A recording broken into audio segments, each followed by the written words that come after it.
everyone, I'm Loreena. He's not. What? So I work on the Gmail team, primarily on performance, and we're looking at performance all the way from the client down to the server, kind of optimizing as much of it as we can. Yeah, I'm John McCutchan, and I work on the Dark VM team, focusing on performance, so I'm really just here for the curry worst. Alright, so we're going to do a trip down memory lane and talk about managing memory at Gmail scale with Chrome DevTools. So, my Gmail tab is in a gig of RAM. You've got like 24 megs or gigs on your machine. Actually, I just got 64. So you've got 64 gigs on your machine. What's the problem? But my grandmother's Chrome is 4.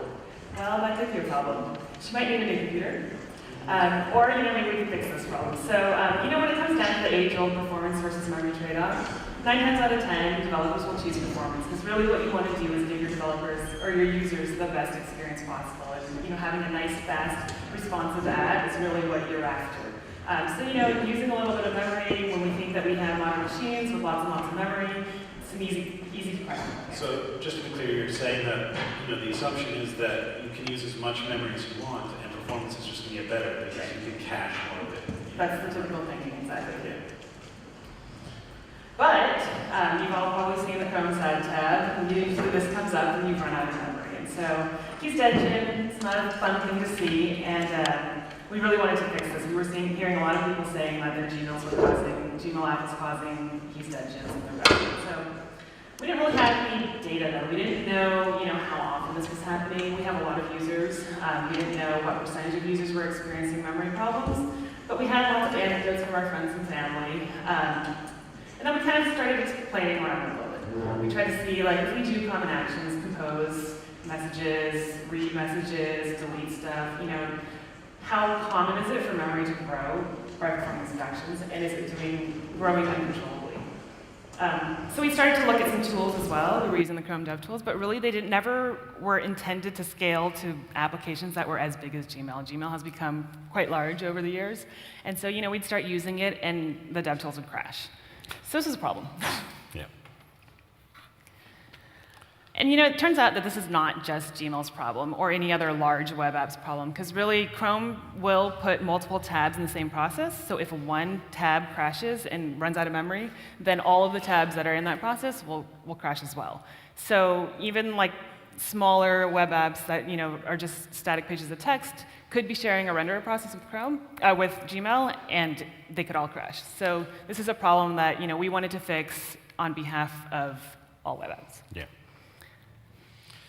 All right, but so before we can really dig into Chrome DevTools and get to the bottom of this problem, let's go back to basics and talk about how memory management is done behind the scenes for you in JavaScript. So we'll talk about some core concepts like how are values, like variables, properties, all the things that are alive that you interact with, functions, everything in JavaScript, how are they organized in memory? Try and come up with a definition of garbage and then define what a leak is in a JavaScript application. So everything in JavaScript is organized in the value graph. And so you start the value graph at some root node. This is you can think of it like document or window. These are things that will never go away while your page is loaded in the browser. Aside from the root node, there's also object nodes, and this is just a standard JavaScript object.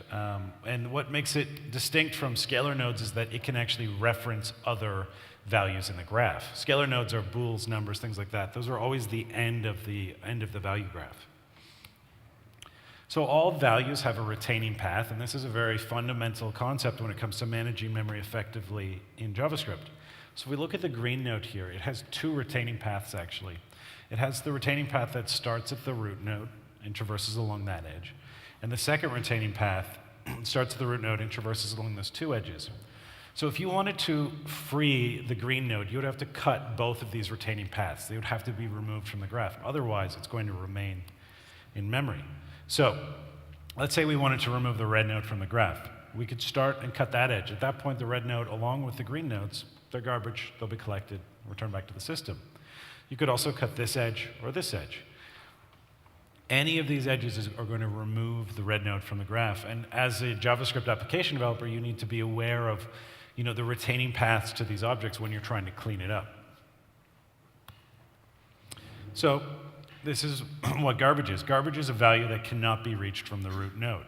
So if we look at here, you can see that these red and green nodes here, which the red node is still referencing the green node, they're garbage. There's no way to start at the root node and find some retaining path that gets you to these two guys.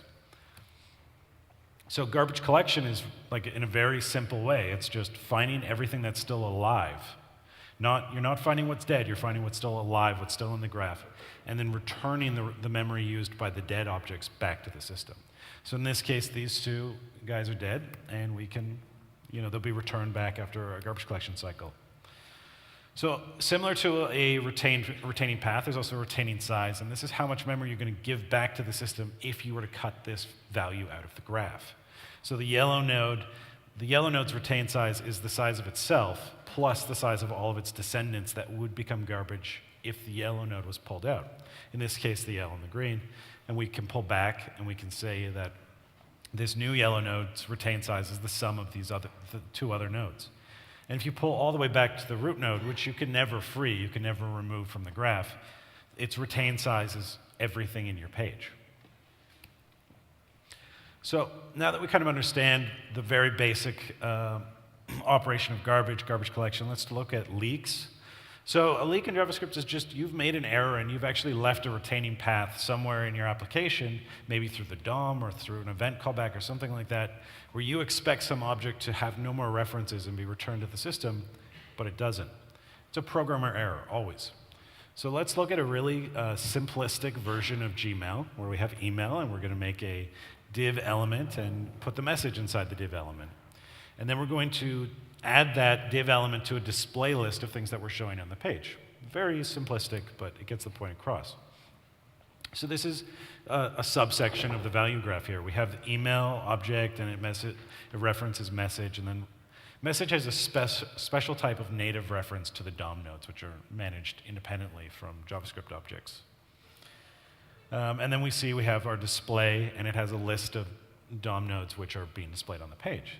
So sometime later, you're done and you want to clear the display list, and you remove all the children from the display. But you've accidentally left that div node referenced inside your message, and the message is going to be cached by Gmail because we want to cache all of these messages for as long as possible so we don't have to make network requests. And this kind of behavior, on the scale of Gmail, you leave it open for a few weeks, suddenly these tiny little leaks start accumulating and he's dead. So basics of JavaScript memory management is just everything's inside of a graph. There's retaining paths, and these are the paths that are holding the values, keeping them alive. Without a retained path, the value becomes garbage and gets its retained size is freed back to the system. So with that out of the way, let's talk about how V8 actually manages your memory. So let's get a little bit more specific, a little bit more low level, and try and help you understand what's going on when your page gets interrupted for a garbage collection. So in understanding memory, you should understand where the cost is in allocating memory, and it's not in actually constructing the object. That's not the expensive part. The expensive part is the collection phase, and we'll see why momentarily. So every time you call new or do an implicit memory allocation with like an array literal or an object literal, those are actually allocating memory. Even though you don't see the keyword new, you're actually reserving memory from the heap. And this is really cheap until the memory pool that you're allocating from is exhausted, at which point the page is paused. So that means your script is just hung, nothing is happening, no rendering is occurring, and a garbage collection is forced, because we need to return some memory back to the system so that it can satisfy the new request. And this can take milliseconds. And I know milliseconds might seem like not very much, but if you think about a frame of your page and you want something that's very animation heavy and smooth, you've only got 16 milliseconds. If you have 5 of them devoted to GC, the user's going to see like some frame hiccup or something like that. So you have to be careful about kind of the patterns in which you allocate memory and try and relate that back to like how interactive and how the feel of the application should be. And just intuitively, every allocation that you do brings you closer to this pause. There's no going back. Every time you take a step forward, you're getting closer and closer to that wall where you have to just wait and then be pulled back, and your application can resume. So V8 manages memory in a generational way, and this is a common garbage collection technique. So values are split between young and old, and over time, young values are promoted or tenured up to old values. And so this is very intuitive. You can just understand this simply. Young values are things that you just allocated. Like a temporary variable inside the function that's executing, that's a young value. Something that you've kept around for maybe a few minutes, that's going to get moved into the old heap, and that's managed differently. So the characteristics of a young generation heap is that the allocation is really fast. Collection is fast because it's small and it's kind of kept contained. And it's frequently collected. When you use the Chrome DevTools timeline tool and you see a GC event, 9 times out of 10 that's going to be a young space collection. And you can see here that this collection took a fraction of a millisecond and it freed up about 2 megs of memory. In contrast, the old generation still has pretty fast allocation, all things being relative, but the collection is much, much slower. Luckily, the collection of old space happens very infrequently, sometimes never on a page. I mean, your page would have to be around for a while before old space is collected. And parts of the old space collection actually run concurrently with the mutator, and the mutator is your script. That's your page. So some parts of old space collection occur while your page is executing, whereas young space, it's always like an interruption. Your page is stopped. Frames are dropping. Everything is just, the user experience is terrible. So why is collecting the young generation so much faster? It really comes down to a simple metric, and that's the death rate. Young objects are, by their very nature, it's very improbable for them to live a long time. Because most of the time, you're just doing some simple computation on a number, and there's an allocation, and then you throw the reference away, and it's out of the graph almost immediately. So it's not going to stick around, and on average, the death rate is about 80%. Whereas in contrast, old space, most things that make it to old space have lived for a long time, and unless your application is completely doing something different, chances are they're going to survive an old space collection.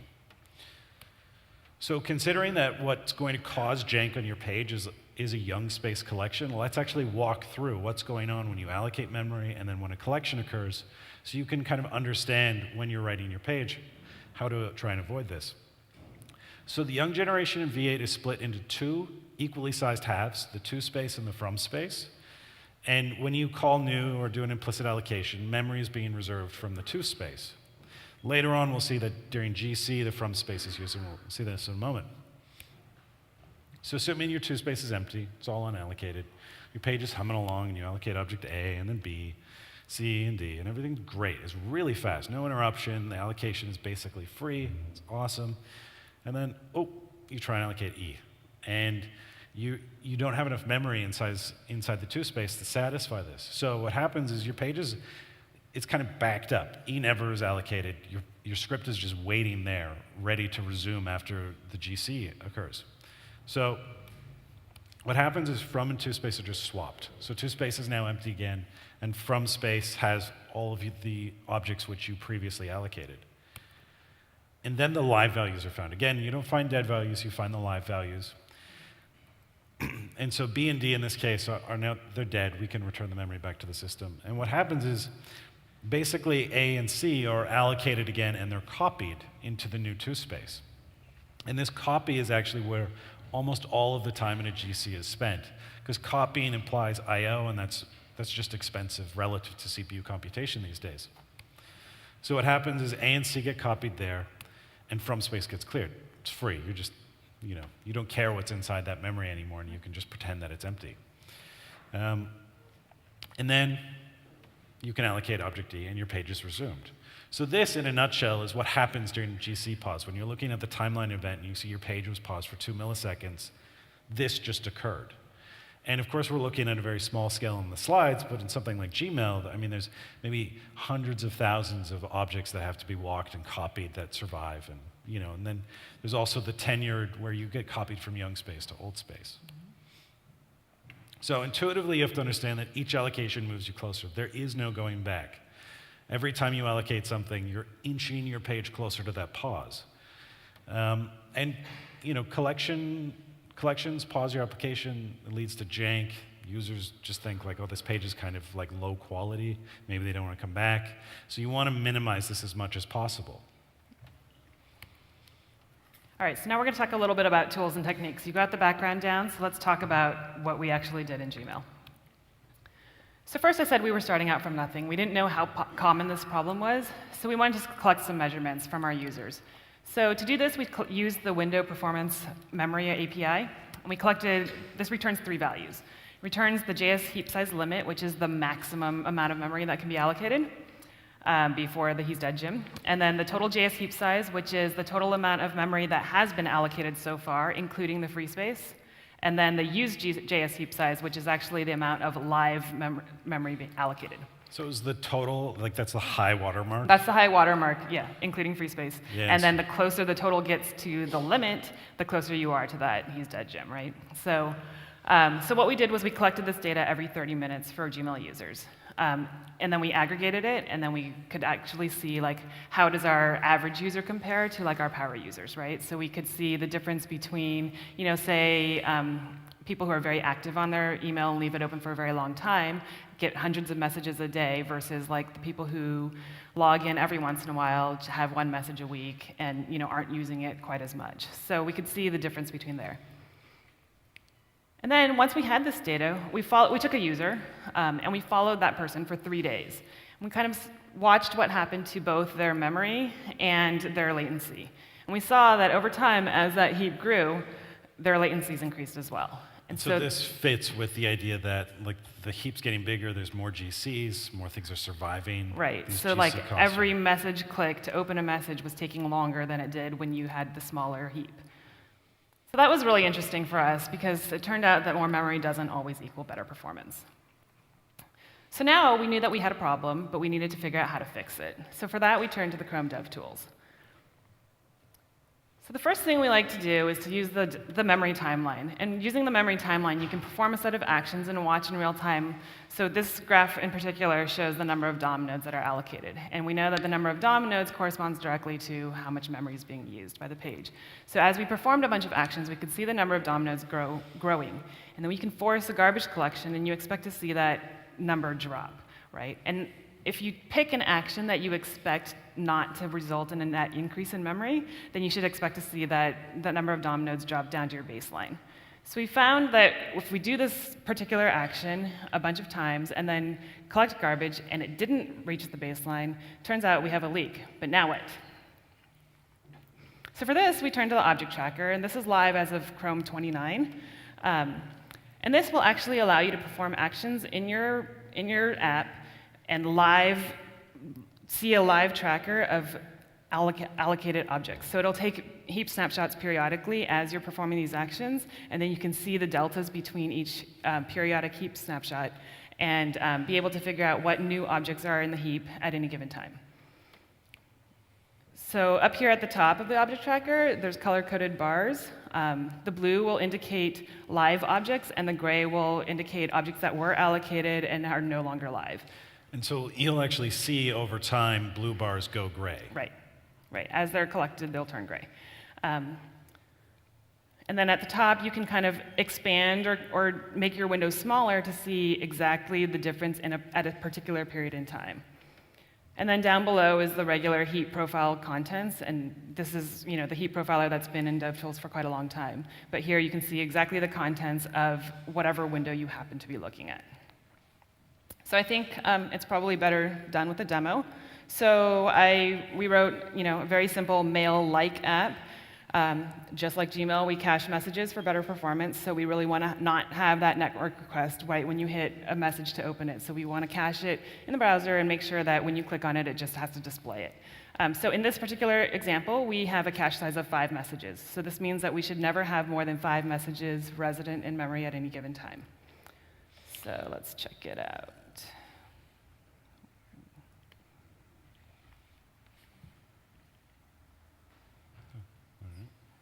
Where are you? All right, so let's bring up the DevTools. All right. So first here, we'll start with the timeline. Let's get this up here a little bit so you guys can see it.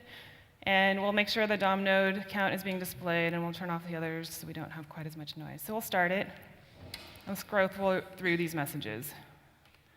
And collect some garbage. Keep going. I think you missed that button. Collect some more, just to make sure, and then we'll go ahead and stop it. So we can widen this window, see exactly what happened. Did I miss the collection? Okay, let's restart this. We see that it's going up with each time I click. The number of DOM nodes. Let's go. Click this guy. Did we get it? One more time. Okay.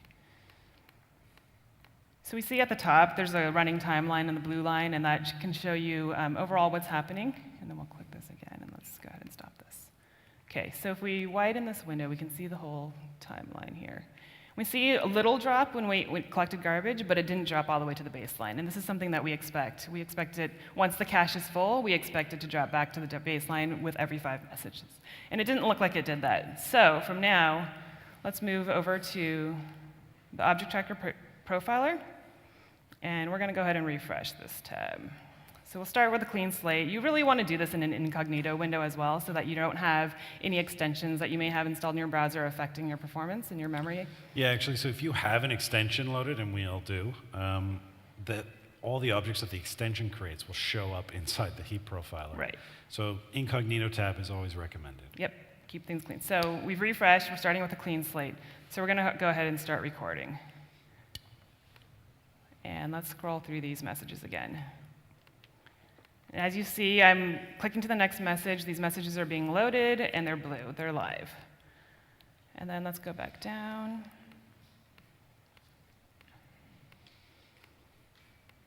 You see some of these are turning gray. They're no longer in the cache. So let's stop it. And as I told you, the message cache is 5. And it looks like I have more than 5 blue bars here, right? So we have more than 5 messages sticking around for some reason or another. So we can go and see any particular allocation. And I expect these ones down here on the left, the old ones, should have been flushed from the cache by now, but they're not. So I can click on one of them, and it'll zoom in to just the delta at that heap snapshot and show me now down below what's still live. And here we can expand it, and if I click on one of these guys, down below at the bottom, you can see the retaining tree, which is what John went over in the graph earlier.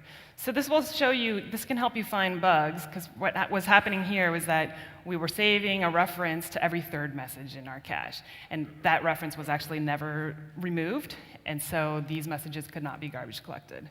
And so you would have seen that from the retaining path here. So let's go back slides. All right, so was it really worth it?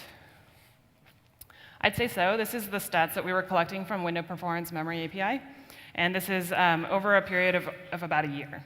So we started out really high. The blue bar was our 99th percentile. This is where the power users were, and their memory footprints were huge. And the delta between the 99th percentile and the median was pretty big. So over time, we started identifying these leaks using the techniques we showed you, as well as just making sure that we were allocating memory in a reasonable fashion. You see a couple of bumps in the blue line there. They're most obvious in the blue line, but they actually showed up everywhere. And these were actually regressions in V8. So these were bugs in the V8 garbage collector? They were actually bugs in the, yeah. So by collecting this data, though, we could give them feedback and say, this doesn't look right. This is something that Gmail didn't change a whole lot in this time frame, and we're seeing these huge problems. And so we were able to get them to fix it. So that's pretty amazing.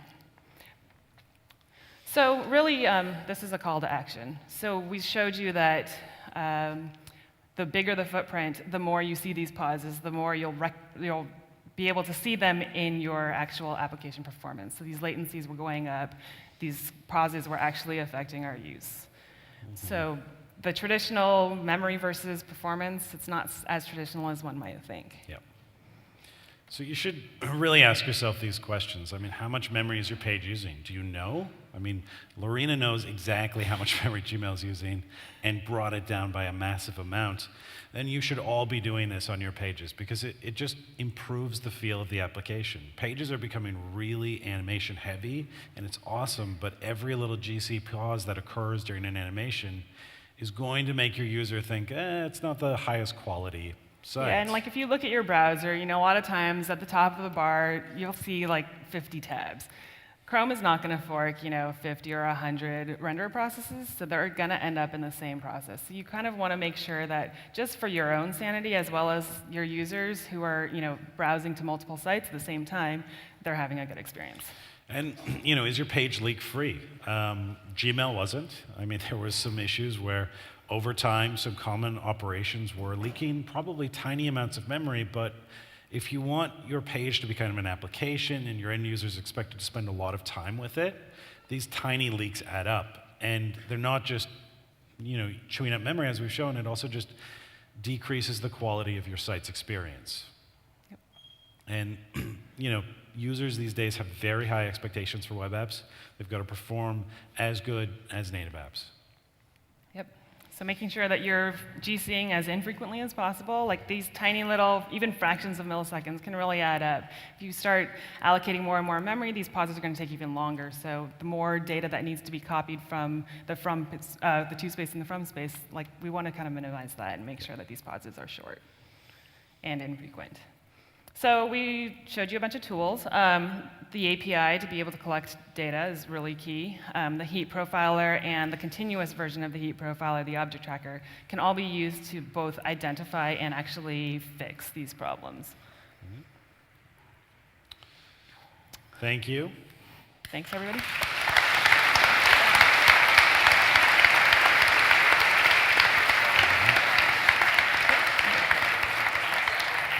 So we'll stick around a little bit for questions. Yeah, we'll be outside. Yeah, are there any questions?